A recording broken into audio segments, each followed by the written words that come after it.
अस्सलामुअलैकुम, a very very good morning to all of you. New Pakistan में आपको खुशामदीद कहती हूँ। उम्मीद करती हूँ, दुआ करती हूँ कि जहाँ जहाँ प्रोग्राम देखा जा रहा है आप लोग खुश खुरम है, खैर आफियत के साथ है। प्रोग्राम में आज क्या होने जा रहा है उसकी टॉप स्टोरीज और जो हाईलाइट्स है वो मैं आपके साथ शेयर करती चलती हूँ, फिर डिटेल में तबसरा प्रोग्राम में आगे चलकर होता रहेगा। सबसे पहले तो हम बात करेंगे खान साहब के जो दिए गए बयानात थे मुल्की कौमी सालमियत के अगेंस्ट, उसके ऊपर अब एक वावेला मचा हुआ है। क्या कोई कार्रवाई भी उनके अगेंस्ट की जा सकती है या नहीं, इस पर तबसरा लेंगे, बात करेंगे। साथ ही साथ खान साहब ने मुल्क भर में मुल्क की एहतजाज का ऐलान भी किया है, इसके हवाले से बात होगी। अच्छा जी, आज प्रोग्राम में हम आपको ये भी बताएंगे आगे चलकर के बाइसिकल का आज आलमी दिन मनाया जा रहा है और साइकिल चलाना काइंड ऑफ एक्सरसाइज बहुत अच्छा भी है, बहुत अच्छी एक्टिविटी भी है। चाइना में आप देखें कि कोई बड़ी उम्र का भी शख्स हो तो वो बहुत हद तक ये प्रैक्टिस करता है कि साइकिल का इस्तेमाल किया जाए, अपने रोज़मर्रा के काम साइकिल पर किए जाते हैं। तो फिजिकल एक्टिविटी रहती है और लेकिन अब जो इसकी दूसरी साइड है वो ये कि पेट्रोल जनाब जितना महंगा हो चुका है, मुझे लगता है कि अब वैसे भी गाड़ियों वाले साइकिल ही चलाना इस्तेमाल करेंगे और उसी को तरजीह देंगे। आगे बताएंगे आपको, बच्चों के स्कूल की छुट्टियां हो चुकी हैं, बच्चे घर बैठ चुके हैं माँ बाप को परेशान करने के लिए। तो एक तो गर्मी, ऊपर से महंगाई, लोड शेडिंग और बच्चों की भी छुट्टियां। तो बच्चों को उनकी एक्टिविटी प्लान करना, उनको किसी जगह पे बिजी रखना जो कि क्रिएटिव भी हो, प्रोडक्टिव भी हो, पेरेंट्स के लिए समहाउ काफ़ी चैलेंजिंग हो जाता है। पेरेंट्स के लिए नहीं, माओ के लिए खासा चैलेंजिंग हो सकता है। तो बच्चों को घर में आप कैसे बिजी रख सकते हैं, कैसी लाइट अच्छी छोटी मोटी एक्टिविटी आप उनके साथ करा सकते हैं, एक पूरा प्लान हमने आज आपके साथ शेयर करना है। प्रोग्राम में आगे चलकर हम बात करेंगे कि अक्सर हम सुनते आते हैं कि भाई आजकल कमाई में बरकत नहीं है, तो इसकी क्या वजह है। हमारा जो दीन है वो इस हवाले से क्या कहता है, क्यों हमारी कमाई में, हमारे रोज़गार में बरकत नहीं रही, अब बरकतें वैसे ही उड़ चुकी हैं, ख़त्म हो चुकी हैं, क्या वजह है, क्या हमारे अमाल ठीक नहीं है, ये भी हम बात करेंगे। अच्छा जी, आपके हेल्थ के हवाले से, आपकी स्किन के हवाले से मैं बहुत बात करती हूँ कि गर्मी इतनी ज़्यादा है, बॉडी वैसे ही डिहाइड्रेट हो रही है, ऊपर से गर्मी की शिद्दत, हम लोग इतनी केयर भी नहीं करते हैं, धूप में चले जाते हैं, सन क्रीम का इस्तेमाल नहीं होता, तो जो स्किन सनबर्न है वो बहुत ज़्यादा हो जाता है, ख़ासकर वो लोग जिनकी स्किन बहुत सेंसिटिव होती है। तो ये सारी चीज़ें आगे चलकर होंगी प्रोग्राम में। लेकिन लेकिन लेकिन जो पाकिस्तानी सियासत है उसमें उसका जो भौचाल है वो थमने का, रुकने का नाम नहीं ले रहा। एक तो खान साहब ने मुल्की एहतजाज की कॉल दे दी है, देखना यह है कि आने वाले वक्त में क्या होता है। दूसरी जानिब आपको बताएं कि खान साहब के जो मुल्की इदारों और मुल्की सालमियत के अगेंस्ट जो बयान आया था, ये किस हद तक काबिले गिरफ्त है, इस पर हम तबसरा करने वाले हैं। आर्टिकल 62 के तहत आया क्या खान साहब पर किसी किस्म की कोई कार्रवाई हो सकती है, दिस इज द क्वेश्चन। अगर हो सकती है या नहीं हो सकती, तो सवाल यह है कि खान साहब ने फिर पेशावर हाई कोर्ट से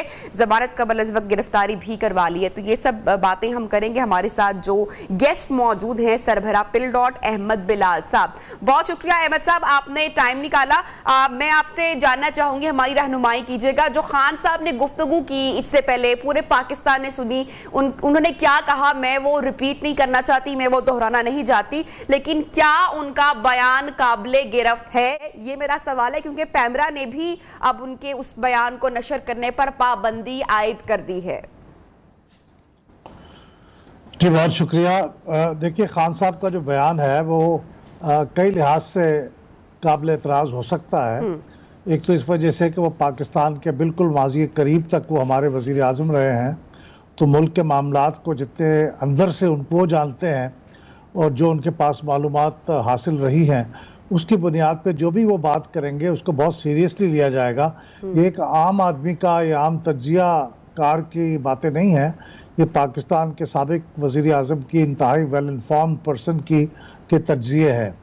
तो इसलिए वो जो कहेंगे उसके असरात पड़ेंगे हमारे मुल्क के हालात पर। ख़ास तौर पे उनकी जो बातें थी उसके नतीजे में एक आम तौर पे मायूसी का और खौफ का आलम, सरासीमगी का आलम पैदा हुआ लोगों में, कि लोगों को महसूस हुआ कि हालात इतने ख़राब होने जा रहे हैं, मुल्क 3 हिस्सों में बढ़ जाएगा, हमारे एटमी सलाहियत ले ली जाएगी, वगैरह वगैरह। तो मैं समझता हूँ कि इस लिहाज से तो काबिल एतराज़ है कि जिस अंदाज में उन्होंने बयान किया उससे लोगों के अंदर खौफ भी पैदा हुआ और लोगों के अंदर मायूसी भी बढ़ी। लेकिन कानूनी एतबार से मेरा नहीं ख्याल कि उनके ऊपर कोई काबिल गिरफ्त बात होगी, क्योंकि उन्होंने तो वो तो एक क्यास आराई कर रहे थे कि अगर हालात इस तरह से चलते रहेंगे तो फिर ये हो सकता है। तो वो तो अपना एनालिसिस या फोरकास्ट पेश कर रहे थे। वो ऐसे ये कह नहीं रहे थे कि ऐसा होना चाहिए या ऐसे ज़रूर होगा या ऐसे करने के लिए हमें ये काम करना चाहिए। लोगों को तरगीब नहीं दे रहे थे, वो हालात का एक तज्जिया पेश कर रहे थे कि अगर हमारे इकोनॉमिक हालात का तज्जिया हम कैसे ऐसे पेश कर सकते हैं कि जो मुल्क दुश्मन अनासिर हैं उनका प्रोपोगेंडा या उनके मंसूबे हम हर वक्त अपनी जबान पर ले आए ताकि जो आलमी दुनिया है उसको भी एक पैगाम जाए। दूसरी बात यह है कि क्या ये सारे जो चैलेंजेस या मुश्किल हालात क्या किसी दूसरे मुल्क की सरबराह या लीडर ने कभी फेस नहीं किया? अगर बात की जाए आसिफ अली जरदारी साहब की, 11 साल उन्होंने जेल काटी, नवाज शरीफ उनकी फैमिली ने भी कई मुकदमात का सामना किया, मुल्क से बाहर उनको भेजा गया, लेकिन कभी उनके मुंह से हमने मुल्की सालमियत के खिलाफ किसी किस्म का कोई बयान नहीं सुना। तो खान साहब कोई आम शख्सियत नहीं है, एक आम आदमी नहीं है, एक सियासी लीडर है, इतनी फॉलोइंग है, लोग हमारे मुल्क के इस वक्त 2 गिरोहों में बटे हुए दिखाई दे रहे हैं। तो ऐसे लीडर को, ऐसे सियासतदान को जो साबिक मुल्क की सरबराह रह चुका है, उसको थोड़ी सी तो जिम्मेदारी उस पर आयद होती है ना कि वो अपना कोई बयान देने से पहले कम से कम एक लम्हे के लिए सोचे। उनको अपने जो अंदाज है गुफ्तगू का और जो अल्फाज का चुनाव था उसमें ज़्यादा मोहतात तरीके से वो ये बात कर सकते थे। लेकिन ये उनका एक स्टाइल है, लेकिन ये भी दुरुस्त नहीं है कि ये कोई और किसी लीडर ने ऐसी बातें नहीं की। माजी में हमारे मुल्क में ईंट से ईंट बजा देने की बातें भी हुई हैं, लोगों की बातें हुई हैं कि आपका तो 3 साल की टर्म होती है, हम तो हमेशा रहने वाले लोग हैं, ये बातें भी हुई हैं। और हमारे इदारों के सरबराहों को और हमारे लोगों को नाम लेके इस्टेब्लिशमेंट के उनको भी हर्फ तनकीद बनाया गया है। तो गुस्से में या बेहतियाती में या किसी चीज़ के गलबे की वजह से लोग ऐसी बातें हमारे लीडर माजी में भी करते रहे हैं। लेकिन ये चूंकि मोस्ट रीसेंट बात है इसलिए ये हमें ये महसूस हो रही है। लेकिन मेरा अपने ज़ाती ख्याल ये है कि ये काबिल एतराज़ तो है, लेकिन कानून के मुताबिक काबिल गिरफ्त शायद नहीं है, उनके ऊपर कोई इसका मुकदमा शायद नहीं बन सकता। सर मैं आपसे यहाँ पे सवाल पूछना चाहूंगी। वफाकी वजीर दाखिला जो राना सनाउल्लाह साहब हैं, उन्होंने इमरान खान पर मुकदमात दर्ज करने की इस्तदा की है। मेरा ये आपसे सवाल है कि अगर ये मुकदमात दर्ज हो जाते हैं तो इसका फायदा किसको होगा? जैसे कि मैंने अभी बोला कि जो अवाम है, सियासी फायदे की बात कर रही हूँ कि जो अवाम है वो इस वक्त काफी आपको पता है कि लग रहा है कि बटे हुए हैं। सोशल मीडिया पर जो है वो खान साहब की फॉलोइंग और चीजें और साफ तौर पर नजर आ रहा है। तो ऐसे में मुल्की स्टेबिलिटी की जरूरत है, हमारे मुल्क को स्टेबल होने की जरूरत है। अगर इस तरह का कोई फैसला होता है तो आप नहीं समझते कि इसका जो फायदा ज्यादा है वो पीटीआई या खान साहब को ही होगा एट द एंड? देखिए, जो पॉलिटिकल फायदे और नुकसानात हैं वो अपनी जगह बहुत अहम है, मैं उसके ऊपर भी अभी 1 मिनट में बात करता हूं। लेकिन असूली बात यह है कि किसी भी शख्स ने, खा वो कितना ही हाई एंड माइटी क्यों ना हो, अगर उसने वाकई किसी कानून को तोड़ा है और कानून की खिलाफ वर्जी की है तो उसके ऊपर कानून के मुताबिक मुकदमा दर्ज होना चाहिए, उसके ऊपर अदालत में जाना चाहिए, वो आदमी अपनी सफाई पेश करे, बरी हो जाए तो भी ठीक है, और अगर उसको सज़ा अदालतें देती हैं तो सज़ा भी भुगते, ये होना चाहिए। अगर खान साहब ने वाकई कुछ ऐसे काम किए हैं जिसकी वजह से उनके ऊपर काबिल दस्तअंदाजी है, पुलिस जिसे कहते हैं, वो मामला है तो वो हो जाए। ये तो बात सही है। लेकिन ये दूसरी बात जो आप कह रही थी कि इससे फ़ायदा नुकसान किसको होगा, हमारे मुल्क में आम तौर पे तासुर ये पैदा होता है कि जो आदमी अपोजिशन है उसको हुकूमत विक्टिमाइज करने की कोशिश कर रही है।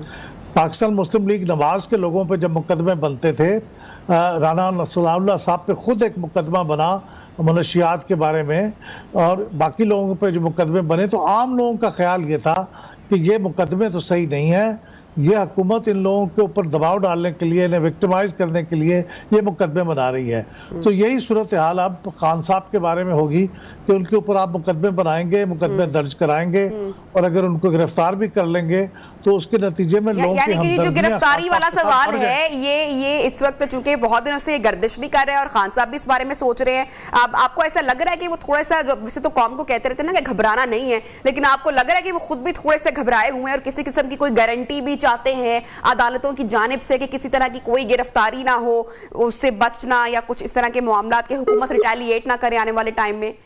हमारा राब्ता मुनक़ता हो गया है अहमद बिलाल साहब से, उनसे बात करने की दोबारा कोशिश करेंगे और जो मुल्की हालात इस वक्त चल रहे हैं उसके ऊपर तबसरा और तज्जिया हम आपके सामने रख रहे थे। देखना यह है कि आने वाले दिनों में क्या होता है, क्योंकि आर्टिकल 62 और आर्टिकल 63 के हवाले से काफी चर्चा हो रही है। हम आपको यहाँ पर यह भी बताएं कि आर्टिकल 62 कहता है, जी सर मुझे आपकी आवाज आ रही है, आप प्लीज अपनी बात मुकम्मल कीजिएगा।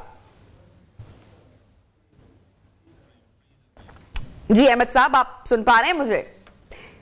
जनाब अहमद साहब से भी हम बात एक मरतबा फिर से करेंगे। आर्टिकल 62 और आर्टिकल 63 की जो चर्चा हो रही है, मैं आपको यहाँ पे बताऊं कि आर्टिकल 62 कहता क्या है, जिसके तहत बात की जा रही है कि खान साहब पर मुकदमा दर्ज हो सकता है। इसके सीधा कुछ नकात हैं, लेकिन एक जो इसका शिक है वो भी मैं आपके साथ शेयर करूंगी। और आर्टिकल 62 वाज़े तौर पर कहता है कि रुकने पार्लियामेंट समझदार, पारसा, ईमानदार, सादिक और अमीन हो, जबकि आर्टिकल 63 कहता है कि अदलिया और कौमी इदारों की तस्दीक करने वाले शख्स पर भी एक सवालिया निशान है।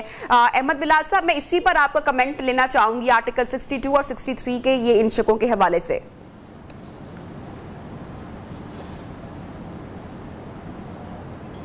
जी अहमद साहब आप मुझे सुन पा रहे हैं?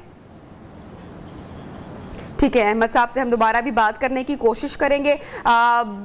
आपको अपडेट कर रहे हैं जनाब, इस वक्त जो मुल्की सियासत है वो अपने खूब जोर लगाया जा रहा है सारे सियासतदानों की जानिब से। एक जानिब हुकूमत बचाने की कोशिश की जा रही है, तो दूसरी जानिब खान साहब जो हैं वो बहुत ही टफ टाइम दे रहे हैं। मुल्की एहतजाज की भी कॉल दे दी गई है। ब्रेक लेंगे प्रोग्राम में यहाँ पर, और ब्रेक के बाद आपको दोबारा ज्वाइन करेंगे, साथ रहिए।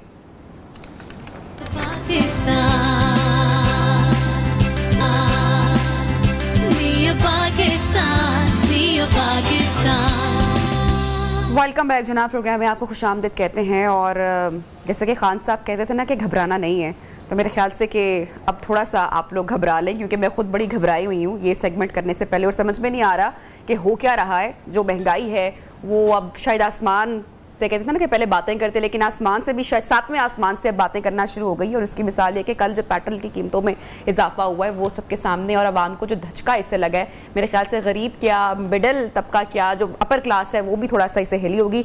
और मईशतों की दर्जा बंदी करने वाला जो आलमी इदारा है उसने भी अब मनफी खबर सुना दी है जनाब, और कहते हैं कि पाकिस्तान के आउटलुक को मस्बत से मनफी कर दिया है और गैर मुस्तहकम सूरत हाल करार दे दिए। ज़्यादा बात को लंबा नहीं करूँगी, सीधे चलूँगी हमारे जो एक्सपर्ट डॉक्टर शाहिद हसन सिद्दीकी, माहिर मुआशियात। शायद साहब मेरे पास तो अब सवाल भी नहीं है पूछने के लिए, समझ में नहीं आ रहा क्या पूछें क्या ना कहें। क्या सूरत हाल है, क्या होगा मुस्तकबिल में, कैसे सरवाइव करेंगे? मूडीज की भी अब जो ये सामने अब रिपोर्ट आ गई है, आप ही बता दें, कुछ रिवर्स हो सकता है आने वाले वक्त में या अब ऐसे ही रहेंगे हालात?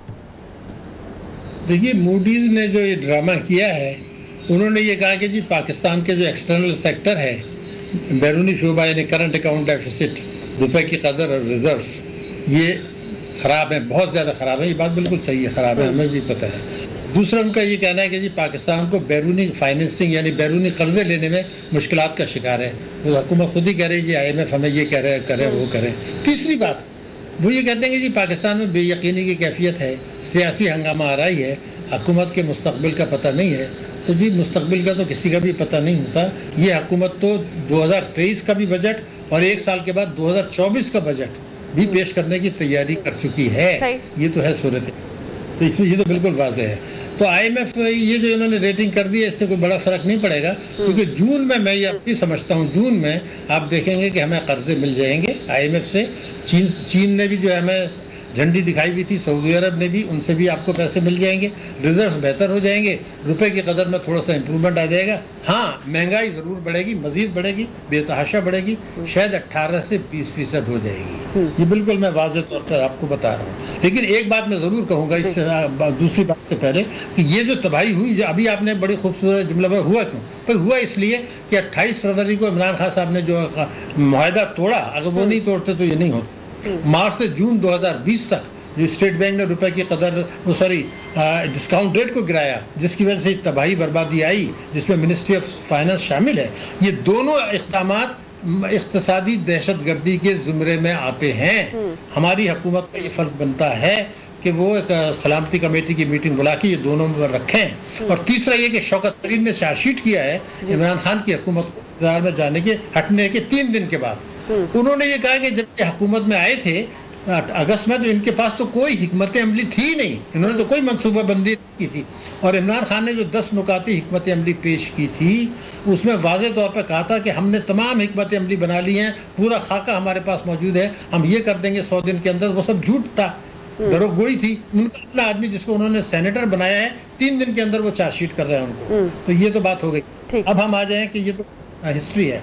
सवाल ये पैदा होता है, क्या ये नागुज़ीर था कि आप पेट्रोल के नर्ख बढ़ाएं?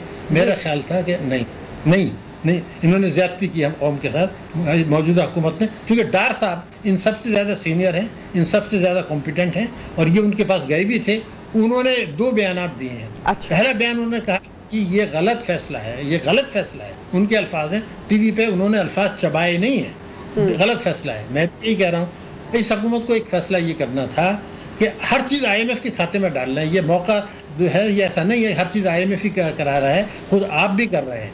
इसलिए अगर डार साहब को भी पता था कि जी IMF की अगर ये कंडीशन है, तो क्यों कह रहे हैं गलत फैसला। उन्होंने ये भी कह दिया मुफ्ता इस्माइल साहब को, जो उन्हें नहीं कहना चाहिए था, मुझे सख्त एतराज़ है कि जी अगर हम ये नहीं करेंगे तो मुल्क दिवालिया हो जाएगा। अरे भाई, जौहरी ताकत दिवालिया नहीं होती। आप सारी दुनिया को क्या मैसेज दे रहे हैं? अब मुझे जब कोई आदमी ये कहता है, बुरा अगर आपको ना लगे, जब कोई आदमी कहता है पाकिस्तान दिवालिया होने वाला है, तो मैं इनके लिए नहीं कह रहा, मैं उससे नफरत करता हूँ। ये हम नहीं दिवालिया हो सकते। क्यों दिवालिया होंगे भाई? हम अपने घर में लॉन में जो है वो सब्जी उगाएंगे, हम क्यों दिवालिया होने वाले? और ऐसा हो नहीं सकता। चीन हमारा अपने मुफाद में हमें मदद करेगा। तो अभी ठीक है, चीन ने भी हमें झंडी दिखाई, सऊदी अरब ने भी दिखाई, लेकिन अब उन्होंने क्या दिया? ईरान आ गए कि भाई ये आप मुआहदा कर लें, हम आपको पैसा दे देंगे। तो ये दिवालिया की बात ना करें। लेकिन डार साहब ने जो कहा है, मैं उस पर एक जुमला आपको बता दूं, वो ये था कि आप मेहरबानी करें, अगर कानून पे अमल दरामद करके जो चोरी के असासे हैं पाकिस्तान के अंदर हैं, जिनकी तफसीर इनके पास है, उनसे पैसा ले लें चोरों से, तो 900 अरब रुपए मिल जाएगा। तो अब फैसला ये करना है कि चोरों से कानून के मुताबिक पैसा लेना है या कानून तोड़ के उनको नजरअंदाज करना है और पेट्रोल बढ़ाना है। ये डार साहब ने कहा नहीं, मगर ये बात वाज़ेह है। ये आज भी फैसला कर लें तो मुल्क का मुस्तकबिल बहुत रोशन है। सर, आपने बोला कि जून का एंड है या जो अगला महीना है वो कुछ बेहतर हो सकता है, हालात कुछ बेहतर हो। और इससे पहले आपने कहा कि चीन और सऊदीया ने झंडी दिखाई, क्यों दिखाई? कोई गुज़श्ता कर दूं, नहीं कहा मैंने कहा है रिजर्व के लिए और पाकिस्तान के रुपए की कदर के लिए जून जुलाई बेहतर होगी, लेकिन महंगाई 18 से 20% तक जाएगी जो अगले महीनों में भी। तो रिजर्व के लिए बेहतर होगा, रुपए की कदर के लिए बेहतर होगा। महंगाई आवाम के लिए कोई खुशखबरी मेरे पास नहीं है, क्योंकि जो कुछ हुआ है उसमें महंगाई बढ़ेगी बदकिस्मती से। शाहिद साहब, ये जो चीन से $2 अरब की जो ये अब रीफाइनेंसिंग हुई है, इससे पाकिस्तान को क्या फायदा होगा? और इससे पहले चीन और सऊदीया ने पाकिस्तान को झंडी क्यों दिखाई थी? कोई गुज़श्ता हुकूमत की वजह से? क्या आप इस पर बताएंगे? देखिए, ये तो उन दोनों मुल्कों की पॉलिसी आज से नहीं है, पिछले 10 साल से है, और हमें पता होना चाहिए था। उनकी पॉलिसी ये है कि जब आपके हालात ख़राब हों और आप IMF के प्रोग्राम में नहीं हैं, तो वो आपको पैसा नहीं देंगे। अभी चीन ने भी कुछ पैसा नहीं दिया आपको। उन्होंने ये कहा है कि हम कह रहे हैं कि वो करेंगे, और मुझे पता है वो करेंगे, क्योंकि मैंने आपके प्रोग्राम में पहले भी ये कहा था कि जैसे ही आप IMF से मामला तय करेंगे, सऊदी अरब भी पैसा देगा, चीन भी देगा, हमें इंटरनेशनल मार्केट में जाएंगे। बड़ा मुल्क है मेरा मुल्क, ऐसा गैर गुजरा मुल्क नहीं है। अगर ये चाहें ये कर्जे लेंगे और इनको कर्जे मिलेंगे पाकिस्तान को, ऐसी कोई बात नहीं है। ये IMF का इंतजार लोग कर रहे हैं, क्योंकि जब आप क्राइसिस में होते हैं और IMF के पास वो जाते हैं और वो नहीं फैसला करते, तो फिर दुनिया अपने हाथ खींच लेती है। वो कहती है जी आप IMF से मामला तय करें।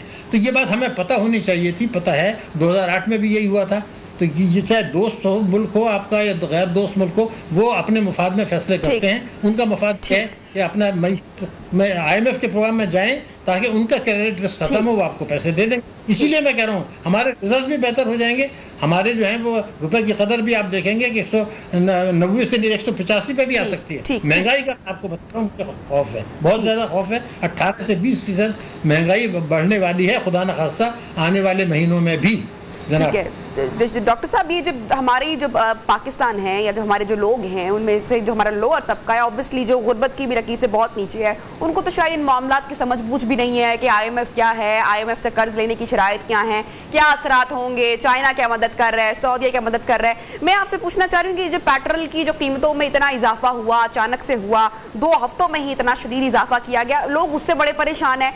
क्या किसी किस्म की मुस्तकबिल में कोई उम्मीद रखी जाए, इस डार्कनेस से हम निकल पाएंगे या क्या होगा?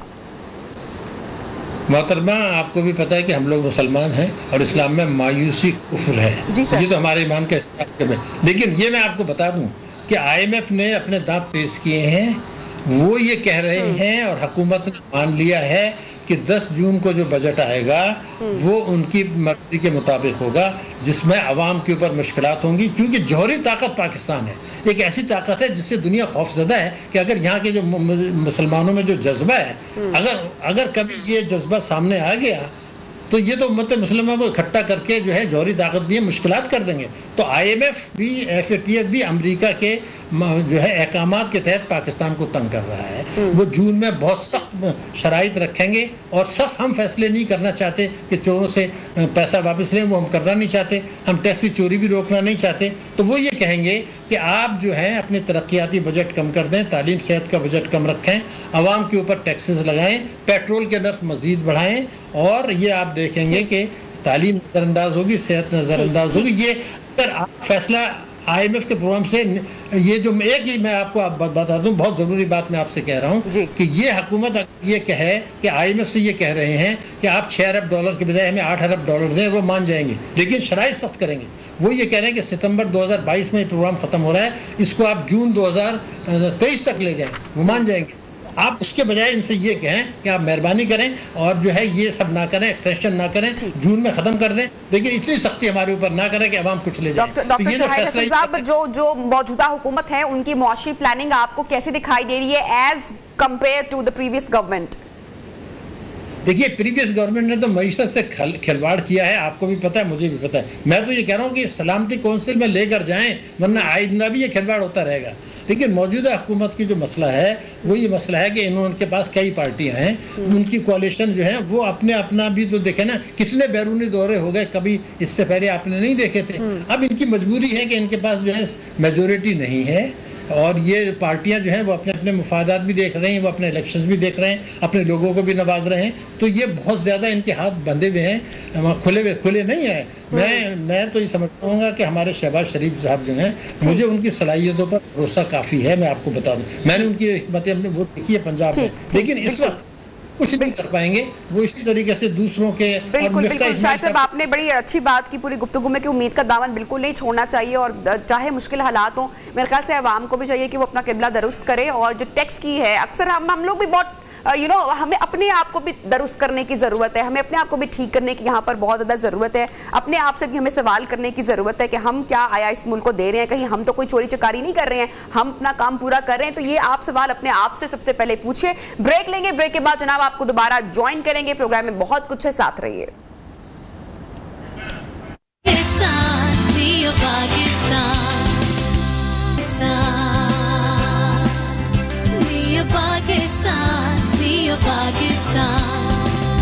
Welcome back. प्रोग्राम में आपको खुशामदीद कहते हैं। और सारी माएँ जो हैं, जरा वो सारे कामकाज अपने साइड पर रखकर हमारा सेगमेंट जरा तवज्जो से सुने, क्योंकि आपके लिए हम बहुत सारी टिप्स लेकर आए हैं। बहुत सारी माएँ ये कंसर्न शो करती हैं कि अपने बच्चों को बिजी कैसे रखा जाए, रियल वर्ल्ड एक्टिविटीज उनके साथ कैसे की जाए अपार्ट फ्रॉम द गैजेट्स। मेरा भी सबसे बड़ा कंसर्न यही है कि मैं अपने बच्चे की एनर्जी को पॉजिटिव वे में कैसे निकालूं, बच्चों को बिजी कैसे रखा जाए गैजेट्स के अलावा, कि आईपैड ना हो, फोन ना हो, कोई उसके अलावा आप बच्चों को किस तरह से, क्योंकि उनमें इतनी एनर्जी होती है कि अगर वो सही तरीके से नहीं जा रही तो बच्चे फिर माओ को परेशान करते हैं। और चूंकि अभी स्कूल की छुट्टियां मौजूद हैं तो माएँ ये शिकायत करती हैं कि दिन भर के कामकाज के अलावा बच्चा बहुत थका देता है, और जो कामकाज पहले रूटीन में हो जाते थे उन पर भी बहुत ज़्यादा टाइम लगता है। तो डॉक्टर निशाबा माहिर नफ्सियात हमारे साथ आज मौजूद हैं, उनसे ज़रा गपशप करते हैं। अस्सलाम वालेकुम डॉक्टर साहिबा, कैसी हैं आप?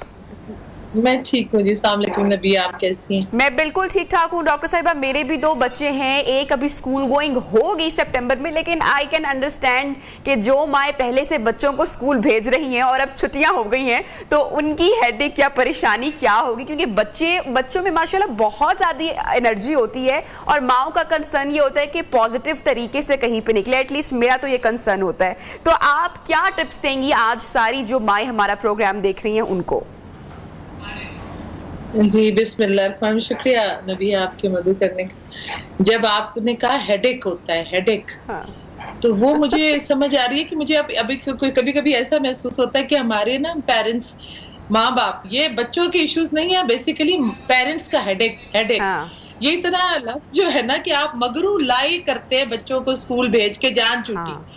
मेरे ख्याल में कि ये बच्चा जो है ना, देखिए जो शुरू के अर्ली स्टेज है, मैं बहुत ज्यादा बात करती हूँ पेरेंटिंग के ऊपर और बच्चों के ऊपर कि आपका उनके साथ अटैचमेंट, देखिए आपको तो अल्लाह की तरफ से ये जो 2 महीने 3 महीने मिल जाते हैं बच्चों के साथ टाइम स्पेंड करने के लिए।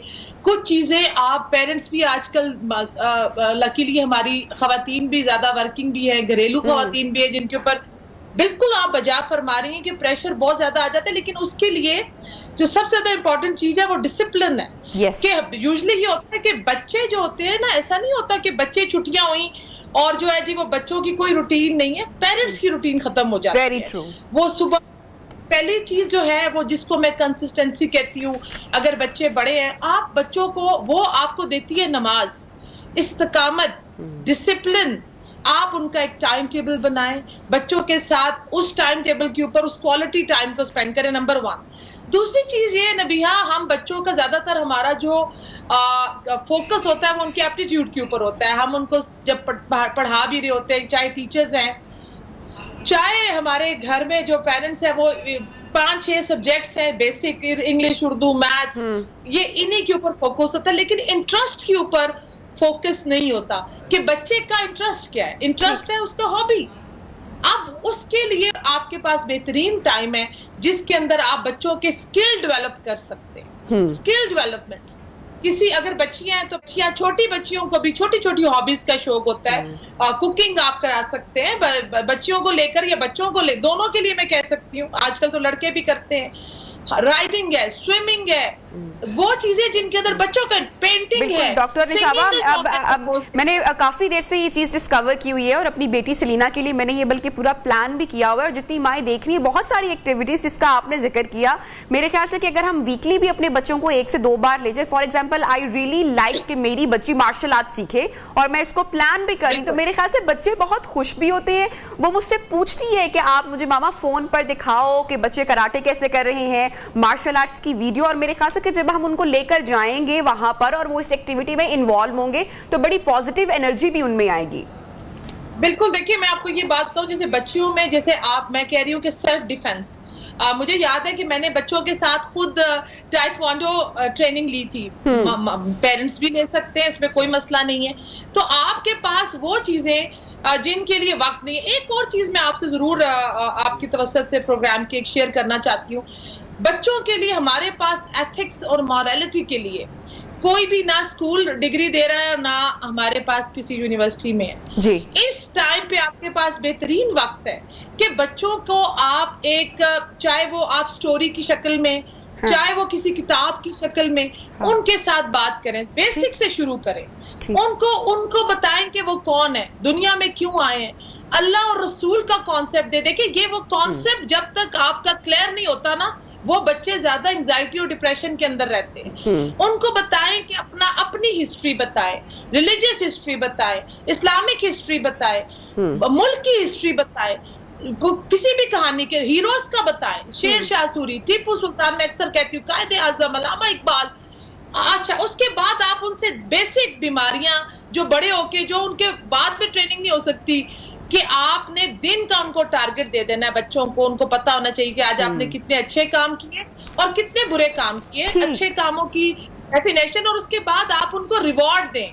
बच्चे को डेली बेसिस के ऊपर रिवॉर्ड दें, जिससे उसकी, जिस तरह आप मसल डेवलप करते हैं, इसी तरह उनके अंदर वो डेवलपमेंट हो जाती है कि अच्छाई और बुराई की तमीज करना। बच्चा समर कैंप्स लगाएं, आप बच्चों के लिए ऐसी जगह पे एक्टिविटी, ट्रैवलिंग कराएं, हिस्टोरिकल प्लेसेस उनको विजिट कराएं। डॉक्टर निशाबा, चूंकि टाइम बहुत कम है, मैं आपसे पूछना चाहूंगी कि अक्सर माएँ, बहुत सारी माएँ ये सवाल करती है कि हमारा बच्चा जिद्दी क्यों हो रहा है। घर में तो किसी के कोई बिहेवियर इशू नहीं है, लेकिन बच्चा बहुत जिद करता है, बहुत शाउट करता है और अपनी जिद मनवाता है। बच्चे ऐसे क्यों करते हैं और पेरेंट्स कैसा ट्रीट करें बच्चों के साथ उस वक्त? देखिए बिहेवियरल इश्यूज बच्चों के अंदर जो आ जाते हैं, वो कोई भी कॉन्फ्लिक्ट उनके अंदर बिहेवियरल इशू लेके आता है। एट टाइम्स हम बच्चों को समझ नहीं सकते, उसके लिए जरूरी है कि आप उनके साथ बैठकर बात करें, या आपकी इतनी अटैचमेंट बच्चों के साथ होनी चाहिए कि बच्चे आपके साथ अपने दिल की बात या कर सके। इसके अंदर देखिए most of the children they have anxiety in themselves, क्योंकि बच्चा ग्रो कर रहा होता है, सोसाइटी क्यों कॉन्फ्लिक्ट क्यों आता है, स्कूल में कुछ और बता रहे हैं, घर का माहौल कुछ और है। जब वो मोबाइल खोलते हैं, सबसे जो बेसिक बीमारी है हमारे पास वो ये टेलीफोन या आईपैड जो हमने बच्चों को तोहफे में दिए हुए, या अग्रेसिव वायलेंट वीडियो गेम्स। आपने पहले तो फिगर आउट करना है कि बच्चे के ये इश्यूज किस वक्त ज्यादा आ रहे हैं। क्या वो जिस वक्त ज्यादा देर टेलीफोन पर या आईपैड पे या गेम में गुजारा है, उसके लिए देखें जिस वक्त आप डिसिप्लिन करेंगे, उनका प्ले टाइम होना चाहिए, उनका जो स्क्रीन टाइम होना चाहिए, जिस वक्त आप ये सारी चीजें कंट्रोल कर लेंगे। हाँ, बाज़ औक़ात बच्चे घर के जैसे माँ बाप की आपसी जो उनके इश्यूज हैं, कॉन्फ्लिक्ट्स हैं, कोई लड़ाई हो सकती है, कोई स्कूल में किसी सब्जेक्ट में, आप बच्चों के सामने खुदारा छुट्टियों में मेरे ख्याल में अब अगर माँ बाप अपना एग्रेशन, माँ बाप अपने बिहेवियर को कंट्रोल कर लें और बच्चे के बिहेवियर के ऊपर ज्यादा फोकस करें, अपनी जात से निकलकर अपनी औलाद के ऊपर फोकस करेंगे, तो मेरे ख्याल में बच्चों के बिहेवियरल इश्यूज ऑटोमेटिकली, बच्चे को वार्मथ चाहिए नबीहान, वार्मथ, और सबसे बेसिक वार्मथ उसका प्राइमरी ग्रुप होता है जो उसकी माँ और उसका वालिद उसको देता है। तो आप बच्चों को जो ये 6 महीने हैं, अपनी जो लड़ाइयाँ झगड़े आपके हैं वो साइड पे करके फुल टाइम अपने बच्चों के लिए प्लान करें और दें, ताकि ये टाइम उनको दोबारा नहीं मिलता। Thank you so much doctor Nishaba, आपने टाइम निकाला। और वाकई ये बच्चों की तो लाइफ में टाइम ऑब्वियसली, लेकिन पेरेंट्स भी इस टाइम को बहुत मिस करते हैं। जब बच्चा आपकी गोद से निकल जाता है, जरा बड़ा हो जाता है, तो मैक्सिमम हम इस टाइम को जितना एंजॉय कर सकते हैं, बच्चों की एक्टिविटी, उनकी लर्निंग के लिए जितने प्रोग्राम्स प्लान कर सकते हैं, आई थिंक एक थोड़ा सा कम प्रेशराइज होकर, बहुत ज़्यादा कम मतलब कि एंजाइटी ना फील करते हुए हमें ये टाइम अपने बच्चों के साथ सर्व करते रहना चाहिए। हेडलाइन ब्रेक की जानिब बढ़ेंगे, जिसके बाद आपको दोबारा ज्वाइन करेंगे, कुछ और स्टोरीज आपके साथ शेयर करनी है। Stay with us.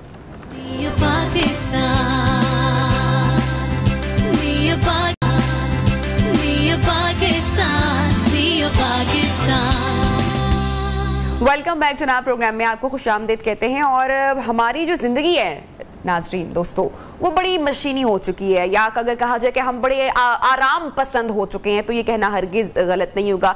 ठंडे कमरों में रहना हम पसंद करते हैं, मोबाइल फ़ोन हमें हर वक्त हाथ में चाहिए, वाईफाई का पासवर्ड हमें चाहिए, हर चीज़ हमें चाहिए कि बस हमें कोई इतनी ज़्यादा चहलकदमी ना करनी पड़े, इतना चलना ना पड़े।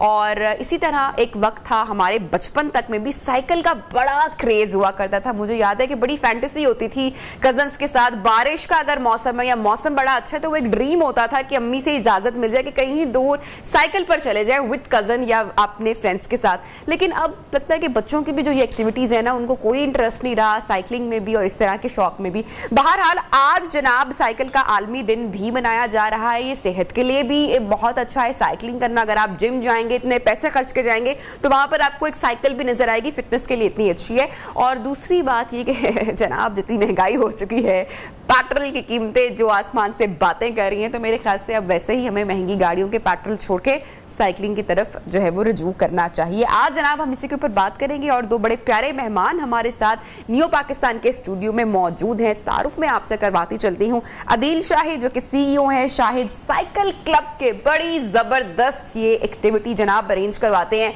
ब्रेक से पहले इनसे मैं बातचीत कर रही थी और मैंने तो ये सोच लिया है कि एवरी संडे मैं भी इनको ज्वाइन करने वाली हूँ, क्योंकि अगर वजन घटाना है तो कुछ एक्टिविटी करनी पड़ेगी। साथ ही साथ हाइका नासिर जो कि इनकी सारी एडमिनिस्ट्रेशन को देख रही है, पूरे मामलात को देख रही है, तो हाइका से हम थोड़ा सा फिटनेस और हेल्थ के हवाले से भी बात करेंगे। अदील अस्सलाम वालेकुम एंड गुड मॉर्निंग।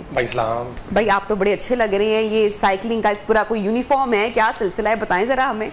जी जी, ये जो है हम अभी जो है आज भी मैंने सुबह जो साइकिल पर आए हैं आप? साइकिल पे हैं जी। Very good. तो वैसे तो हम 7 डेज में 4 डेज हम राइड्स करते हैं। एक संडे को करते हैं हम सोशल राइड करते हैं। और आज जो आगे पीछे हम 30 से 40 किलोमीटर करते हैं सुबह 5 बजे और 7 बजे तक राइड खत्म हो जाती है। उसके लिए ये मेन कॉस्ट्यूम होता है। तो सुबह 5 बजे उठ के पूरा ग्रुप इकट्ठा होता है और साइकिलिंग करने जाता है। लोग इतने एक्साइटेड होते हैं कि 4 बजे कुछ लोग तो रात को सोते ही नहीं है जब संडे को राइड होती है ना। इतनी एक्साइटमेंट कैसे? सुबह एक तो फैमिलीज होती हैं, बच्चे होते हैं, बड़े होते हैं, एक पूरा वो जो है लोग इकट्ठे होकर गाला होता है जो है उसमें छोटे बड़े सब आते हैं, सब ज्वाइन करते हैं, को भी ले आते हैं सब। अच्छा, और एक पूरा वीक आप देखें ना कि हम कहाँ ऑफिस के काबू में फंसे हुए हैं, काम कर रहे हैं, हाय हाय गर्मी के मारे हुए हैं, समझ में नहीं आ रही है, फैमिली टाइम भी नहीं मिल रहा है। तो संडे को अगर इस तरह की एक्टिविटी प्लान हो जाए कि जहाँ पे सारे दोस्त भी इकट्ठे हो जाए, फैमिली के कुछ मेंबर्स भी इकट्ठे हो जाए और क्यों ना भाई सैर की जाए शहर की, जहाँ पर ट्रैफिक भी नहीं है, गर्मी की शिद्दत भी नहीं है, तो ये तो बड़ी एक जबरदस्त एक्टिविटी आप बता रहे हैं मुझे अदील। जी जी बिल्कुल, ये हम मुझे अच्छा, ये बिजनेस है, आपका शौक है? मेरा पैशन है जी। बिजनेस के साथ पैशन भी हो जाए तो मजा नहीं है। क्या बात है। मुझे हो गए कोई 4 इयर्स हो गए, 4 इयर्स से राइड्स के बारे में। हाँ। जब स्टार्ट मैंने राइड करवानी स्टार्ट की थी तो 30 से 40 मेंबर्स होते थे। आज अल्हम्दुलिल्लाह हर राइड में 150-200 से अबव होते हैं लोग। Very nice. हाय का अब मेरे जैसे बहुत सारे लोग मौजूद हैं, हाँ, जो अपना कोई 4-5 किलो वजन भी घटाना चाहते हैं और जो किसी अच्छी या हेल्दी एक्टिविटी के भी इंतजार में होते हैं कि भाई कुछ एक्टिविटी हो, लेकिन एक्टिविटी नजर आती नहीं। तो सबसे पहले आप उन लोगों को और मुझे बताइएगा कि साइकिलिंग के जो हेल्थ बेनिफिट्स हैं वो कितने ज्यादा हैं? साइकिलिंग एक बहुत ज़बरदस्त कार्डियो वर्कआउट है। yes. और मैंने नोट किया कि काफ़ी लोग जो होते हैं वॉक या जॉगिंग के लिए, वॉकिंग के लिए आपको इतनी जगह नहीं देखने को मिलती, इतना आप सोशलाइज नहीं कर सकते जितना आप साइकिलिंग के थ्रू कर सकते हैं। और अगर आप वीकली राइड एक ज्वाइन करते हैं हफ्ते की, जिसके बीच में आपने 3 से 4 घंटे लगातार साइकिलिंग की है, बीच में ब्रेक्स के साथ ग्रुप साइकिलिंग की है, तो आई फील लाइक कि वो आपकी ओवरऑल फिटनेस को भी बहुत लेवल आउट कर देती है। अगर आप जिम ऑलरेडी जा रहे हैं, आप वेट ट्रेनिंग कर रहे हैं, स्ट्रेंथ ट्रेनिंग कर रहे हैं, तो आपकी जो कार्डियो वाली साइड है आप इस तरह की क्या नाम है ग्रुप साइकिलिंग से पूरी कर सकते हैं। अच्छा हाइका, जिम में जाकर 15 मिनट एक्सरसाइज करना साइकिल पे बड़ा मुश्किल कार्डियो वर्कआउट लग रहा होता है, तो कैसे 3-4 घंटे मतलब कि स्टेमिना कैसे बिल्ड होता है? शुरू में क्या लोग कहते हैं कि नहीं भाई बहुत मुश्किल है, अब नहीं हो सकता और ज्वाइन किया ये और बस नहीं वापस घर जाना है, ऐसा भी कुछ होता है?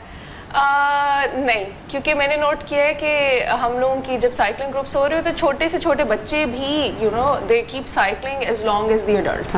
वो शुरू भी करेंगे और फिनिश भी करेंगे, और उनको देखकर मुझे एहसास होता है कि ज़्यादातर मोस्टली हमारे जहन में ही होता है कि मैं नहीं कर सकूंगा, मैं नहीं कर सकूंगी। और जब आप एक दफ़ा राइड करना शुरू करते हैं, जो आपकी कंपनी होती है उनसे मोटिवेशन आपको मिलती है। आप देखते हैं कि साथ में फैमिलीज हैं, औरतें जिनके बच्चे हैं और उनके बच्चे भी साइकिलिंग कर रहे हैं साथ, तो फिर एक तो मोटिवेशन भी मिलती है, दूसरा आप भूल जाते हैं कि आप एक्सरसाइज करें। हाई का पता है बहुत जरूरी है कि हम इस बारे में बात करें, मतलब कि ऑन अ सीरियस नोट पर तब जरा चिट चैट करें ना कि साइकिल वाकई शौक भी है, क्रेज भी है, जैसा कि इन्होंने कहा दिन के पैशन भी है, लेकिन यहाँ पर ये बात काबिल जिक्र है कि हमारी फिजिकल एक्टिविटी बिल्कुल ख़त्म हो चुकी है।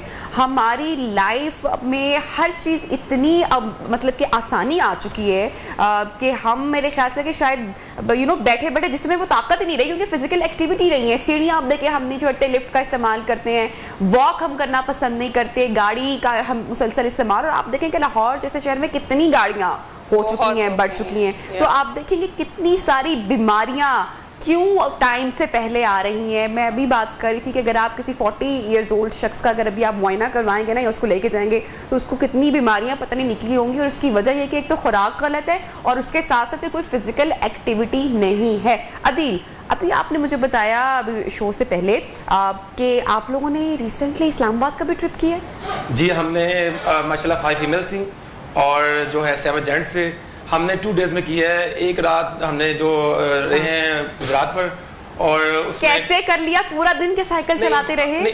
हमने स्टार्ट मैं वही सोच रही हूँ कि मैं अगर इनको ज्वाइन करूँ इस्लामाबाद जाने के लिए तो मैं तो लाहौर से शायद बाहर अपने निकलने से पहले इनको कि नहीं भाई बस बहुत हो गया, मुझे तो घर भेज दो। तो कैसे प्लान किया? हमने तो प्लानिंग हमारी थी कोई 3-4 महीने पहले थी, आपस में हमने प्लान किया। और ये तो एवरी 15 किलोमीटर के बाद हम स्टे करते थे। अच्छा। फिर वहाँ रुकते थे, यानी कि खाना पीना चल रहा है, मौजें हो रही हैं, बड़ा यादगार वो लम्हा था। तो सेफ्टी का किस तरह से ख्याल रखा? खवातीन भी ऑब्वियसली हमारे साथ जो है सिक्योरिटी, हमें ना गवर्नमेंट ने हमें पुलिस की एक जीप दी हुई थी और एम्बुलेंस की गाड़ी दी हुई थी, वो हमारे साथ आती थी और बिल्कुल सुकून से गए और सुकून से हम आए। अच्छा, अब हाइका बड़े बुजुर्गों के लिए तो वैसे बड़ी अच्छी एक्टिविटी है। मुझे ये बात बहुत तंग करती है कि हमने हमारे जो घर के बड़े हैं ना उनको हमने एवं ही बीमार बना दिया है। हमने उनको एवं कह दिया नहीं नहीं नहीं नहीं अब्बा जी बिस्तर पे रहो, आप आराम करें, कुछ नहीं भी है भाई, थोड़ी सी एक्टिविटी करने दें। और बड़े बुजुर्गों की अगर कोई इस तरह की एक्टिविटी हो तो ये तो बड़ी अच्छी बात है। क्या हाल है अदील? तो कुछ इस एज ग्रुप के लोग भी ज्वाइन करते हैं? जी जी, बच्चे से लेके 9 ईयर्स से लेके 80 ईयर्स तक हमारे राइडर्स हैं हमारे ग्रुप में, हर एज के मेंबर्स हैं। नाइस। तो कैसा उनका स्टेमिना होता है? उनका माशाल्लाह, जैसे हम एक दिन में 50 किलोमीटर करते हैं तो हमारे साथ 50 किलोमीटर करते हैं हम। तो मेरे माइंड में तो होता है कि कोई 25 किलोमीटर के बाद थक जाएगा और गाड़ी में बैठ जाएगा, लेकिन 50 किलोमीटर कंप्लीट राइड वो करते हैं। हाइका, क्या हेल्थ बेनिफिट्स आपने महसूस किए? सबको ऑब्वियसली आप ऑब्जर्व भी कर रही होंगी। मैंने तो सबसे ज्यादा पहले ये नोट किया था कि हम लोगों के जो बेस्ट साइक्लिस्ट थे, जो लिटरली हर रोज जो होते हैं कैनाल पे अपने लूप्स कर रहे होते हैं, जो टॉप फिटनेस लेवल पर है, उनकी एज रेंज 50+ है। जो सबसे बेस्ट साइकिलिस्ट बेसिकली ग्रुप के, जो रेगुलरली रेसेस में भी कंपटीशन ले रहे होते हैं, अपने काम पे भी साइकिल चला कर जा रहे होते हैं, और यूजुअली कोई भी गैदरिंग वगैरह हो रही हो तो साइकिल पे ही आ जा रहे होते हैं। तो अक्सर जैसे राइड स्टार्ट होती है तो लोग गाड़ी पे साइकिल लोड करके फिर स्टार्टिंग पॉइंट पे पहुंचते हैं। जो हम लोगों के सबसे ओल्डेस्ट मेंबर्स हैं, they always ride on their bike to reach the starting point, और वापसी भी घर पे फिर साइकिल पे जाते हैं। अब बहुत सारी खवातीन प्रोग्राम देख रही होंगी, लड़कियां देख रही होंगी, मैं भी देख रही हूँ, और आप हाइका को भी देख रहे हैं। शी इज़ माशाल्लाह वेरी ब्यूटीफुल, और वो बिल्कुल टैन नहीं है, साइकिलिंग भी करती हैं। तो हाइका जो ज्वाइन करना चाह रहे हैं, लेकिन अब इस तरह से कि हाई धूप पे जाऊंगी तो काली हो जाऊंगी, तो नहीं जाना।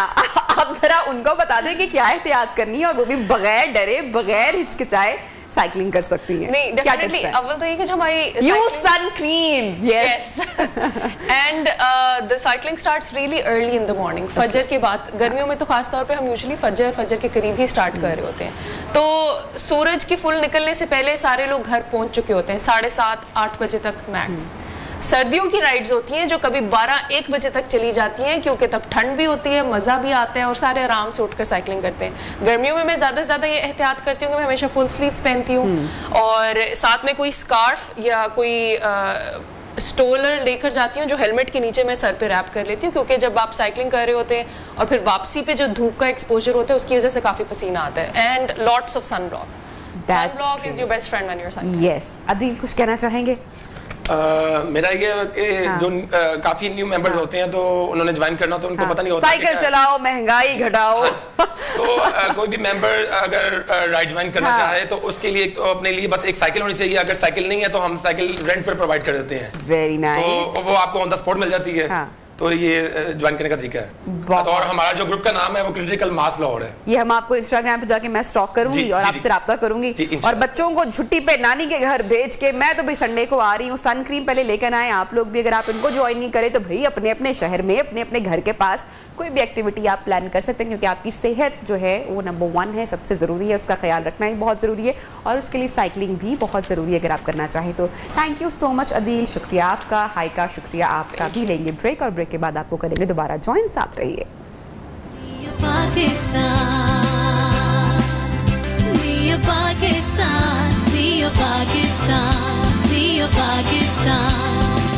Welcome back. प्रोग्राम में आपको खुशामदीद कहते हैं। और जनाब, हम आपकी हेल्थ के हवाले से, आपकी फिटनेस के हवाले से कोई ना कोई सेगमेंट ज़रूर लेकर आते रहते हैं। तो आज हम बात करने वाले हैं कि गर्मी का इतना मौसम है, गर्मी की शिद्दत इतनी बढ़ चुकी है, लोड शेडिंग भी खासी हो रही है, गर्मी लोगों को उसका एहसास बहुत ज़्यादा। और ऐसे में वो लोग जो कि जिनका सन एक्सपोजर है, जो कि बाहर जाते हैं, तो क्या होता है, स्किन आपकी डैमेज होना शुरू हो जाती है, या आपकी बॉडी टैन होना शुरू हो जाती है। आप अक्सर महसूस करेंगे कि गर्मी में आपकी जो स्किन है वो अब झुलसना शुरू हो जाती है, बड़े मसले मसाइल हो जाते हैं। खासकर वो लोग जिनकी स्किन बहुत सेंसिटिव है, वो अक्सर शिकायत करते हैं कि डॉक्टर साहब सनबर्न के मसाइल हो गए, स्किन सेंसिटिव है, टू टोन हो चुकी है, क्या किया जाए? हर्बल सोप यूज़ किया जाए या फिर क्लेंजिंग की जाए? कुछ खवातीन तो महंगे महंगे सैलून्स चली जाती हैं, वहाँ पर इतने पैसे देकर आती हैं। उससे अच्छा ये है कि आप थोड़ी सी घर में अपनी केयर या एहतियात बरतें। अब वो एहतियात और वो केयर क्या है, ये हमारे एक्सपर्ट आज हमें बताएंगे। Doctor Mubashar is with us, उनसे हम बात करते हैं। अस्सलाम वालेकुम डॉक्टर साहब से हम रब्ता कर रहे हैं जनाब, उनसे हम बात करेंगे। तो बहरहाल सबसे पहले तो आपको यह है कि सूरज की तपिश या जो सन एक्सपोजर है उसमें ऑब्वियसली उससे हम बच नहीं सकते। पाकिस्तान जैसा मुल्क जहाँ पर गर्मी का मौसम इतना तवील होता है, गर्मी की शिद्दत इतनी ज़्यादा होती है। और मैं कल ही सुन रही थी, चूँकि अपनी जो डे केयर रूटीन है, स्किन केयर रूटीन है, मैं उसको अब मैंने काफ़ी हद तक फॉलो करना शुरू किया है, क्योंकि एज के साथ साथ ये स्किन के मसाइल भी बढ़ना शुरू हो जाते हैं। तो बेटर यही है कि आप इसको बहुत इस पर एहतियात करें। और हम लोग कहते हैं ना कि अगर हम घर में मौजूद है तो हमने सन क्रीम नहीं लगानी है। यहाँ पर मैं अपनी तमाम उन बहनों को और ख़वातीन को बताना चाहूँगी कि अगर आप घर पर भी मौजूद हैं, आप बाहर नहीं जा रही हैं, तो घर में खिड़की पर जाना भी तो आपका पड़ता है, एक कमरे से दूसरे कमरे या बाहर लॉन तक तो आपको जाना ही पड़ता है। तो ऐसे में सन क्रीम का इस्तेमाल कितना फ़ायदेमंद है, ये ज़रूर हम बात करेंगे। हमारे जो एक्सपर्ट डॉक्टर मुबश्शिर साहब ने हमें इस वक्त ज्वाइन किया। अस्सलाम वालेकुम डॉक्टर साहब, कैसे हैं आप? वालेकुम सलाम जी, thank you very much, I am good अल्हम्दुलिल्लाह। डॉक्टर मुबश्शिर साहब, झुलसा देने वाली गर्मी, बहुत सारे लोगों को टू टोन का स्किन का सामना करना पड़ता है या स्किन टैन हो जाती है, सनबर्न हो जाता है, बहुत क्या सेंसिटिव लोग होते हैं जिनको इस तरह के मसाइल का सामना करना पड़ता है या हर एक के साथ ही ऐसे है ये इस मौसम में? अच्छा, इसमें आपको बताना बहुत ज़रूरी है कि जो सन बर्न है या फिर जो सन रेज का इफेक्ट आता है वो हर किसी पे आता है। इसके लिए ज़रूरी नहीं है कि आपकी स्किन ऑलरेडी डैमेज हो या फिर ये है कि आपकी स्किन के साथ कोई प्रॉब्लम हो तो फिर ही उसका असरात आएंगे, जिसमें पिगमेंटेशन होती है, रिंकल्स होते हैं। तो जो सन लाइट है उसमें अल्ट्रावायलेट रेज होती हैं, गामा रेज होती हैं, इंफ्रारेड रेज होती हैं। तो ये सारी रेज होते हैं स्किन के लिए डैमेजिंग होती हैं। तो उससे प्रोटेक्शन के लिए, जिस तरह से आपने अभी थोड़ी देर पहले खुद ही बताया है, तो हमें थोड़ी सी प्रोटेक्टिव मेजर्स लेनी चाहिए। तो वो बहुत सिंपल है, अगर आप थोड़ा सा भी उनका ख्याल करेंगे तो आप अपनी स्किन को मेन डैमेज से बचा सकते हैं। आप अगर इजाजत दें तो मैं फिर आपको बताता हूं कि हम कौन सी प्रोटेक्टिव मेजर ले सकते हैं। बिल्कुल बिल्कुल डॉक्टर साहब बताएं। अच्छा, इसमें यह है कि पहले तो आजकल के जिस तरह समर सीजन है तो इसमें तो मैं जो सबसे ज़्यादा रिकमेंड करता हूँ बीइंग डर्माटोलॉजिस्ट वो ये है कि आप कोशिश करें कि आप जो है ना सन मिड डे में स्पेशली, मतलब जो हमारे इंटरनेशनल गाइडलाइंस रिकमेंड करती हैं वो ये है कि आप 9 से लेके 2 बजे तक या 3 बजे तक कोशिश करें कि सूरज में बाहर ना निकलें। लेकिन अगर निकलना बहुत ज़रूरी है और अनअवॉइडेबल है, आपकी नेचर ऑफ जॉब इस तरह के कि जाना बहुत ज़रूरी है, तो आप कोशिश करें कि अपने फेस को और बाकी बॉडी पार्ट्स को आप कवर रखें। मतलब यह है कि आप स्लीवलेस शर्ट्स ना पहने, और दूसरा ये कि अगर फिजिबल है तो आप अम्ब्रेला का इस्तेमाल कर लें, अगर वो भी फिजिबल नहीं है तो आप हैट या पी कैप जो यूज़ करते हैं वो इस्तेमाल कर लें। तो इस तरह करने से क्या होगा कि आपकी फेस के ऊपर डायरेक्ट सन रेज नहीं आएंगी। उसका फ़ायदा ये होगा कि जो डैमेज काज करना है सन रेज ने वो आपके फेस के ऊपर या आपकी स्किन के ऊपर नहीं होगा। दूसरा हम ये कहते हैं कि आप ये करें कि आप सनस्क्रीन का, जो आपने अभी थोड़ी देर पहले बताया है कि सनस्क्रीन आपने इन एनी केस यूज़ करनी है, जिसको हम लोग आम जबान में सन ब्लॉक कहते हैं।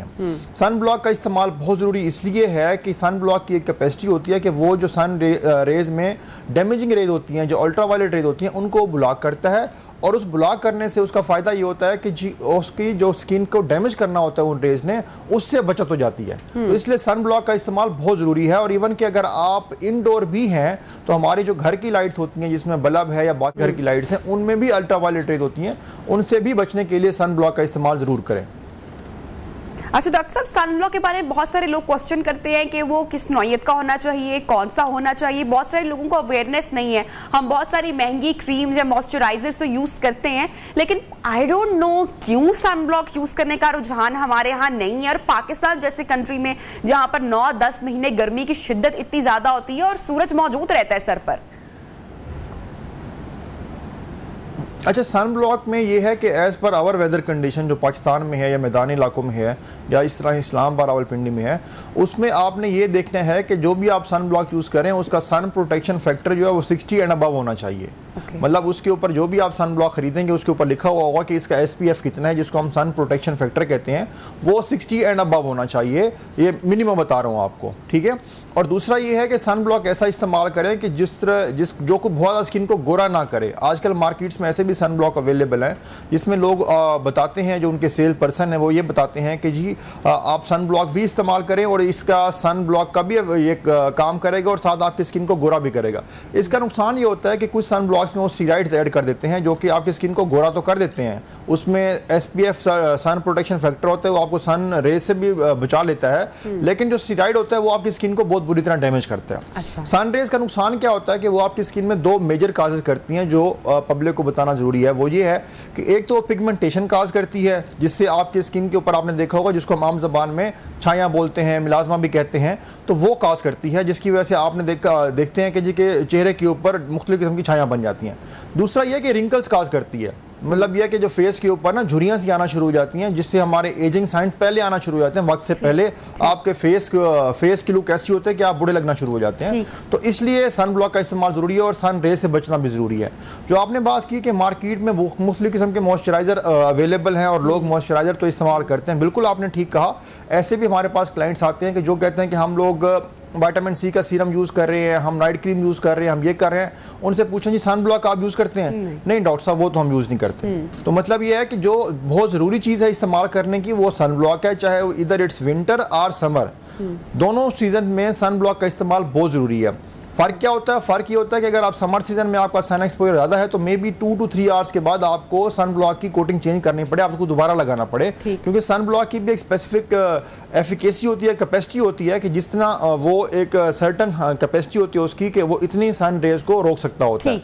उसके बाद उसकी एफिकेसी लूज होना शुरू हो जाती है। तो उससे बचने के लिए हम क्या करते हैं, दोबारा सन ब्लॉक का इस्तेमाल करते हैं। विंटर में मे बी अगर आपकी सन रेज बहुत ज़्यादा नहीं है तो आप एक दफ़ा के इस्तेमाल से ही आपका फुल डे निकल जाए। ठीक है डॉक्टर साहब, अब बच्चे चूंकि बाहर आउटडोर एक्टिविटी भी करते हैं, स्कूल भी जाते हैं, अक्सर बच्चे जब स्कूल जाते हैं तो उनका कलर टैन हो जाता है, घर पे होते हैं तो रंगत साफ हो जाती है। तो बच्चों के लिए किस तरह का सन ब्लॉक का इंतखाब किया जाए और कितनी देर के लिए लगा कर रखना है?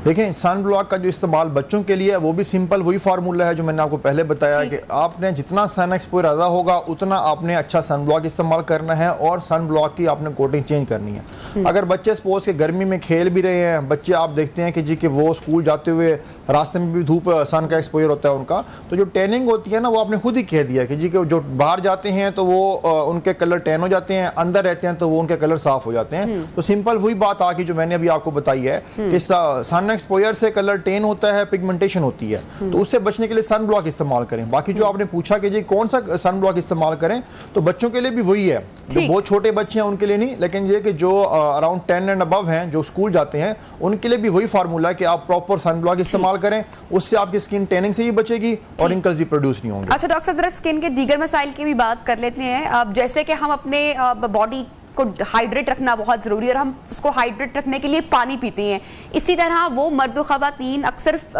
शिकायत करते हैं कि स्किन बहुत पैची स्किन हो गई है, बहुत ड्राई स्किन हो गई है। मैं चाहूँगी कि आप उनको ज़रूर बताएं कि जो स्किन की हाइड्रेशन है वो मॉइस्चराइज़र है, तो आपने उसका कितना ख्याल रखना है? अच्छा, ये मॉइस्चराइजर भी हमारा विंटर के अकॉर्डिंगली चेंज होता है। आपने बड़ा अच्छा सवाल किया और ये कॉमन पब्लिक का सवाल है कि आप जब पानी का इस्तेमाल ज़्यादा होता है तो स्किन की जो वो हाइड्रेशन है वो प्रॉपर होती है। स्किन के क्या पूरी बॉडी की हाइड्रेशन प्रॉपर होती है, जिसकी वजह से स्किन बहुत ज़्यादा ड्राई नहीं होती।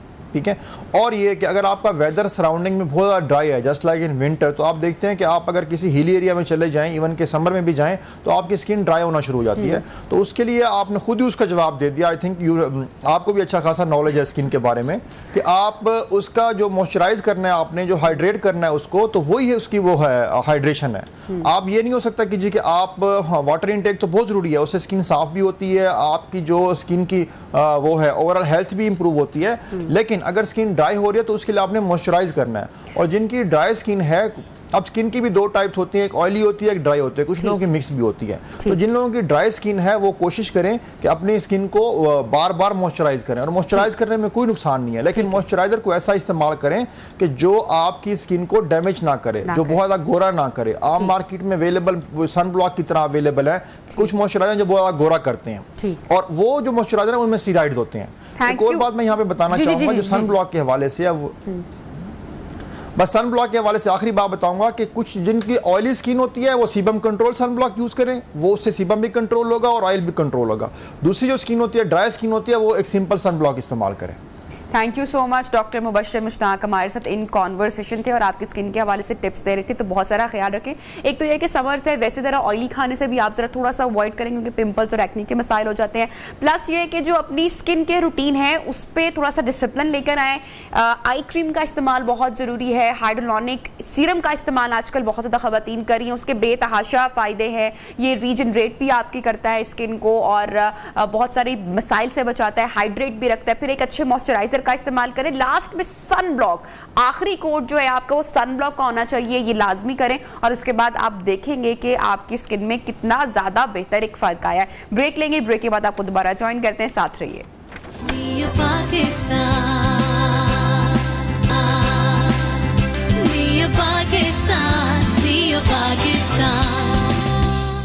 Welcome back. प्रोग्राम में आपको खुशामदीद कहते हैं। प्रोग्राम का हमारा आखिरी सेगमेंट है और बगैर वक्त ज़ाया किए बिल्कुल हमारे गेस्ट और आज के कंटेंट की जाने बढ़ूंगी।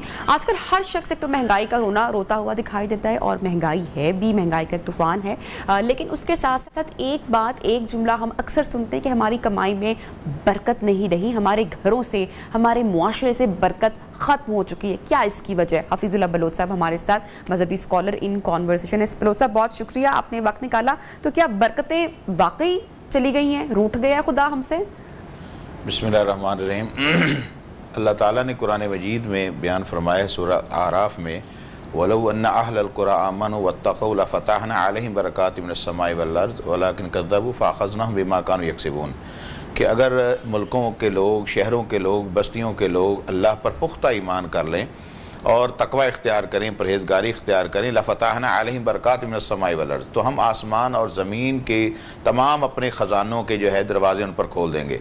वलाकिन कज़्ज़बू, मगर जब लोग जो है अल्लाह पर ईमान को कमज़ोर कर देते हैं और तकवा परहेज़गारी से दूर हो जाते हैं, फ़अख़ज़नाहुम बिमा कानू यक्सिबून, तो फिर जो वो कमाई करते हैं फिर हम उनको पकड़ लेते हैं। चूँकि सारी की सारी बरकत के उठ जाने की वजह हमारे आमाल हैं, ऐसे आमाल जिससे अल्लाह नाराज़ है और जो रसूलुल्लाह के तरीक़ों के ख़िलाफ़ हम चलते हैं। और हम जब ये सोच बैठते हैं कि अब चीज़ें महंगी हो गई हैं तो हम बच्चों को कैसे पालेंगे, उनकी तालीम का कैसे इंतज़ाम चलेगा, खुराक कहाँ से लेंगे, दवाई कहाँ से लेंगे, तो ये हकीकत में वो बंदा उतना ही ज़्यादा परेशान होता है जितना उसका अपना ईमान कमज़ोर होता है। अगर अल्लाह ताला ने कुरान मजीद में एक और जगह पर फरमाया कि ला तक़्तुलू औलादकुम खश्यत इमलाक नहनु नर्ज़ुकुकुम व इय्याहुम, औलाद को रिज़्क़ के खौफ की कमी से आप कभी उनको कत्ल ना करें। क्यों? इसलिए कि हम आपको भी खुराक देते हैं, आपको भी रिज़्क़ हम देते हैं, उनको भी हम रिज़्क़ देंगे। यानी सबसे पहला मसला तो ये कि अल्लाह पर ईमान जितना मुकम्मल होगा, जो अल्लाह ने नफ्स पैदा कर दिया है, अल्लाह ने उसकी खुराक, उसकी ज़िंदगी, उसकी मौत, हर चीज़ अल्लाह ने पहले लिख दी है। मगर ये सारे मसाइल बनते क्यों हैं? बस औक़ात हदीस में आता है कि माल वाफर होता है मगर उसमें बरकत नहीं होती, फिर भी लोग परेशान हैं। उसकी भी चंद एक वजूहात हैं, मगर वो एक लंबी हदीस है, उसमें कुछ हिस्सा मैं बयान करता हूँ। नबी अलैहिस्सलातु वस्सलाम ने फरमाया वलम यमनउ ज़कात अम्वालिहिम इल्ला मुनिअल क़त्रा मिनस समा वलौला अल बहाइम लम युमतरू। फरमाया कि जब लोग अल्लाह के रास्ते में गुरबा मसाकीन पर खर्च करने से हाथ रोक लेते हैं, ज़कात नहीं देते, तो फरमाया कि अल्लाह ताला फिर उनके मालों से बरकत उठा देता है इस सूरत में कि अल्लाह आसमान से रहमत की बारिशें रोक लेता है। अब उन बारिशों से बागात ने फल देने थे, फसलें उगनी थी, ज़मीन ज़रख़ेज़ होनी थी। अब अल्लाह ताला जब वो बारिशें रोक लेता है तो सहाबा ने कहा या रसूलल्लाह ये बारिशें तो हो रही हैं, आपने फरमाया कि वलौला अल बहाइम लम युमतरू, ये जानवर अगर ना होते तो ये बारिशें भी ना होती। ये जानवरों की वजह से बारिशें हो रही हैं और ये जानवरों के लिए मुफीद है, इंसानों के लिए नहीं है। और कुरान मजीद सूरह नूह में अल्लाह ताला ने बड़ा ही कमाल का जो है वहाँ एक हमें वजीफ़ा भी बताया है। फरमाया इस्तग़फिरू रब्बकुम इन्नहु कान गफ़्फ़ारा युरसिल समा अलैकुम मिदरारा व युमदिदकुम बिअमवालिन व बनीन व यजअल लकुम जन्नातिन व यजअल लकुम अनहारा। फरमाया जब तुम अल्लाह से माफ़ी मांगते हो, अल्लाह से माफ़ी मांगने में ही अल्लाह ताला बारिशें आसमान से बरसाता है, औलाद भी अल्लाह ताला वाफर करता है और नेक करता है, और फिर अमवाल में भी अल्लाह इजाफा कर देता है, तुम्हारी फसलों में अल्लाह बरकतें डाल देता है, तुम्हारे बागात भी फल देना शुरू कर देते हैं। ये सारे फ़वाइद बरक़ात जो है मिलती कहाँ से हैं? जब अल्लाह से ताल्लुक़ जो है मजबूत होता है। अब बीवी भी कमा रही है, शोहर भी कमा रहा है, घर के कई अफराद कमा रहे हैं, सब परेशानी है, अब आज़ार हैं, बिजली का बिल इतना महंगा है, बच्चों की ट्यूशन महंगी है, दूध का बिल है, जो है फलां चीज़ें जो है वो महंगी हैं। तो अब यहाँ पर जो है हदीस शरीफ में आता है कि शिद्दतुल मऊना, नुकसान क्या होता है? एक तो वो जो हिस्सा मैंने हदीस का सुना है, अगला हिस्सा ये है कि नबी अलैहिस्सलातु वस्सलाम ने फरमाया कि जब माप तोल में लोग कमी करते हैं और वो सोचते हैं कि कम तोलने में हमारा माल हमें बचेगा, कम मापने में हमारा कपड़ा बच जाएगा या चीज़ें बच जाएंगी, मगर उसका नुकसान क्या होता है? हदीस शरीफ में आता है कि अल्लाह ताला उसी वक़्त जो है इल्ला उखिज़ु बिस्सिन्नीन, अल्लाह ताला जो है कैद साली कर देता है। अब वो एक बंदे का गुनाह पूरी मार्केट पर जो है वो जो है अजाब मुसल्लत हो जाता है। पूरे शहर में जब ये अमल होता है तो अल्लाह ताला पूरे सूबे का निज़ाम खराब कर देता है। और पहली कौमों के इस एक एक गुनाह की वजह से सजाएं मिली हैं। ये तो रसूलुल्लाह सल्लल्लाहु अलैहि वसल्लम के हम उम्मती हैं और उनकी ये रहमत है, अल्लाह ताला का फजल है कि हमें मिन हैसुल कौम। तो क्या हमें कसरत से तौबा इस्तग़फ़ार करते रहना चाहिए? कमाई में बरकत के लिए हमें क्या करना होगा सर?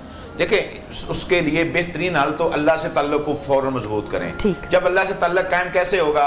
हदीस में आता है कि फजर की नमाज जब बंदा नहीं पढ़ता और सूरज तलू हो जाता है तो शैतान उसकी बुद्धि में पेशाब कर देता है। अब वो सारे दिन की नहुसत फैल जाएगी। अब रिज़्क से बरकत उठ गई, घर से बरकत उठ गई, काम से बरकत उठ गई, जी नहीं लग रहा, परेशानी आवाज आ रही।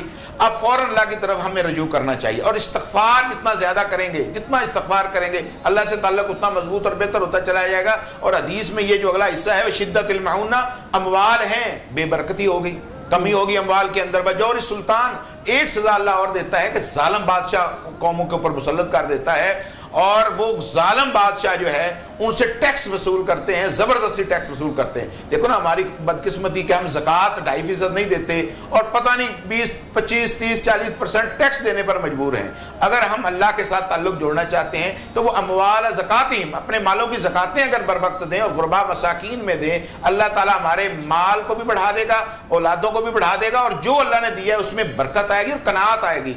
एक परेशानी की वजह यह भी हमारे पास जो कुछ है हम चाहते हैं इससे कई ज्यादा हमारे पास आ जाए, पड़ोसी को देखकर, महल्लेदारों को देखकर अपना जो वो नेमते वो मजा किरकिरा हो जाता है, अगली मिलती नहीं है, पिछली का मिजाज खराब हो जाता है। इसलिए जो अल्लाह ने दिया है इस पर कफायत करें, अल्लाह से शुक्र करें और इसी शुक्र में अल्लाह कहता है अज़ीदन्नकुम, मैं फिर तुम्हारा माल बढ़ा दूंगा, मैं बच्चों में बरकत डाल दूंगा, मैं तुम्हारे मामलात आसान कर दूंगा। वला इन कफरतुम, और अगर तुम नाशुक्री करोगे, इन्ना अज़ाबी लशदीद, तो फिर मेरी पकड़ है। तो ये पकड़ ही है ना जी कि अमवाल भी हैं, गाड़ियों वाले भी परेशान हैं, पेट्रोल पंपों वाले भी परेशान हैं और बड़े बड़े ताजर भी परेशान हैं। अच्छा बलूच साहब, जो इस परेशानी में आकर के भाई अब तो महंगाई इतनी ज्यादा है या गुजारा नहीं हो रहा, बच्चे स्कूल जा रहे हैं, दूध की आपने बात की, बिल की आपने बात की, तालीम की आपने बात की, तो ऐसा शख्स समझता है कि अब रिज़्क़े हलाल पूरा नहीं पड़ रहा तो चलो उसके लिए कोई शॉर्टकट इस्तेमाल कर लेते हैं, फिर वो 2 नंबर तरीके या दूसरे रास्ते इख्तियार करते हैं। ऐसे लोगों के लिए अल्लाह ताला के क्या अहकामात हैं? अगर रिज़्क़े हलाल से पूरी नहीं पड़ रही, जो हलाल है जिसमें अल्लाह ताला की मदद है, रहमत है, बरकत है, तो हराम में कैसे बरकत आ जाएगी? ठीक, हराम तो बिलौला हराम है और उसमें तो अल्लाह की रहमत बरकत हो ही नहीं सकती। इसलिए हलाल के अंदर जिंदा रहना और हलाल पर कनात करना और हलाल वाली खुराक, हदीस में आता है कि जो बंदा एक खजूर सदका कर देता है अपने माल से, अल्लाह ताला उस खजूर को कई गुना बढ़ाकर उस पहाड़ जितना क़यामत वाले दिन उसका अजर बना देगा।